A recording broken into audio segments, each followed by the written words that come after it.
엊그저께 국회 앞에서 뼛속까지 추운 날에도 많은 시민 국민들이 오셔서 사법개혁 또 내란 사태를 규탄하는 집회를 했는데 저도 참석을 했는데 진짜 뼛속까지 좀 추웠습니다. 그래서 목소리가 살짝 지금 잠겼습니다. 양해해 주시기 바랍니다.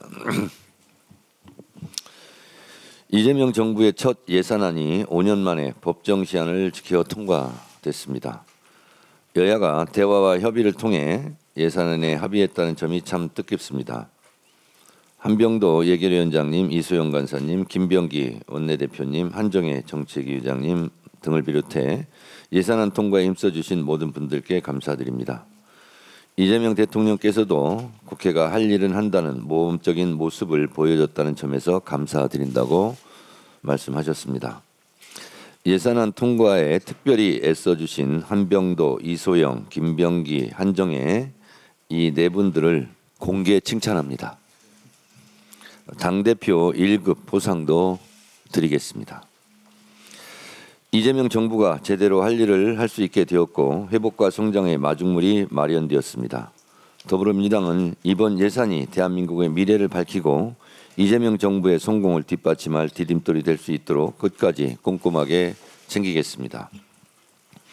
오늘 1인 1표제 도입을 담은 당원 개정안이 중앙위에 상정됩니다. 대한민국은 법치국가이고 모든 법의 으뜸은 헌법입니다. 헌법에서 규정하고 있는 선거의 기본 정신은 보통 평등, 직접, 비밀 투표입니다. 대한민국 어느 조직도 1인 1표 헌법에서 보장한 평등 정신을 위배해서는 안 됩니다. 평등 선거라는 헌법적 원리를 당내에서 철저히 구현해야 당원 주권 정당으로 나갈 수 있습니다. 나라의 주인이 국민이듯이 당의 주인은 당원입니다. 오늘 당원 개정은 그 출발점입니다. 이로써 더불어민주당의 진정한 주인은 당원이 될 것입니다. 1인 1표제는 더 넓은 민주주의로 나아가는 문을 열어 민주당이 국민정당으로 도약하는 계기가 될 것입니다. 그동안 수기 과정이 좀 부족하다는 지적과 영남 지역 등 전략 지역에 대한 보정 등에 대한 당원과 지도부의 요구가 있었습니다. 이를 반영하여 오늘 올라가는 것은 수정안입니다. TF에서 만장일치로 조정 합의한 내용이 중앙위 안건으로 수정안으로 올라가는 만큼 민주주의를 앞서 실천하는 우리 당의 모범적인 모습이라 생각하고 중앙위원과 당원들의 지지와 성원을 부탁드립니다. 12.3 내란 1년 내란 외환 수계 윤석열의 핵에 망측한 입장문 윤 어게인에 올인하는 국민의힘 장동혁 대표와 소속 의원들을 보며 깊은 분노를 금할 길이 없습니다. 국민 앞에 엎드려 사죄해도 모자랄 윤석열이 뻔뻔하게도 자기 합리화와 적반하장을 늘어놓았습니다. 특히 윤석열이 선관위의 공정성과 북의 지령을 운운하는 대목에서는 기가 찹니다. 정신 차리기 바랍니다. 더 기가 막히는 것은 윤석열의 궤변과 망언을 그대로 받아들여 재창, 삼창 반복하는 국민의힘 장동혁 대표와 그 소속 의원들의 행태입니다.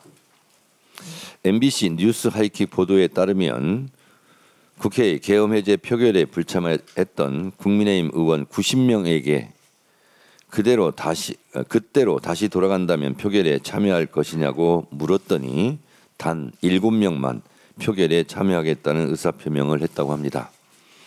내란 1년에 대한 사과문에 이름을 올린 국민의힘 의원 숫자도 고작 25명에 불과합니다.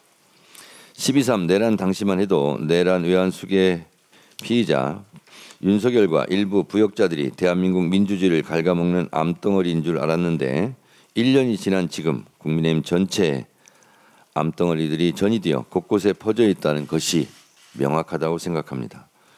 이재명 대통령의 말씀처럼 치명적인 암 치료를 하는 것은 그렇게 쉽게 끝나지 않습니다. 조금 길고 지치더라도 치료는 깨끗하게 해야 됩니다.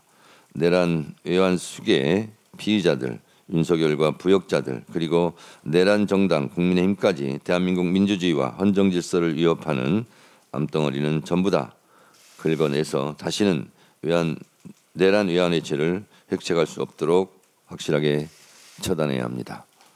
고름은 피가 되지 않습니다. 고름은 살이 되지 않습니다. 짜내야 합니다. 반성과 사죄가 없는 자들에게 남은 것은 법적 책임과 처벌뿐입니다. 내란 비호 정당에게 남은 것은 정당 해산뿐입니다. 더불어민주당은 내란 잔재를 확실하게 정산하고 대한민국의 민주주의와 헌정 질서를 바로 세우는 그날까지 흔들림 없이 한 길로 매진하겠습니다.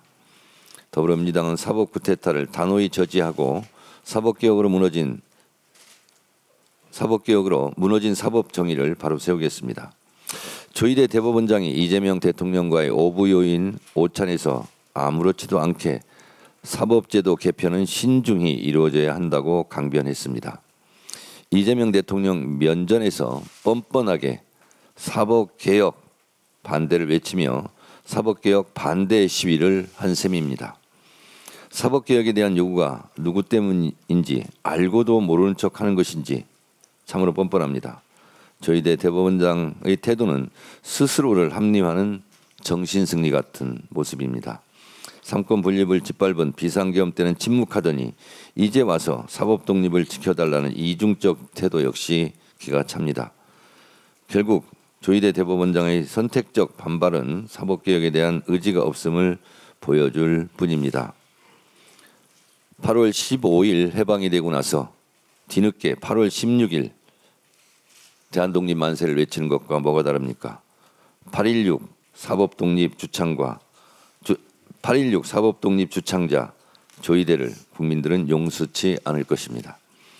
더불어민주당은 무너진 사법정의를 바로 세우는 길에 단 한 걸음도 물러서지 않겠습니다.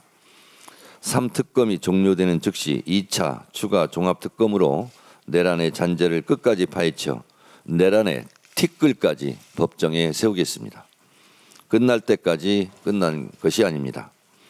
내란 전담 재판부 설치법과 법외국제 법안이 국회 법사위를 통과했습니다. 또 법원 행정처 폐지 등을 담은 사법행정 정상화 3법도 공식 발의됐습니다. 여기서 멈추지 않겠습니다. 더불어민주당은 내란 청산이라는 국민의 명령을 완수하고 이 땅의 민주주의와 헌정 질서를 바로 세우기 위해 연내에 사법개혁을 완수하겠습니다.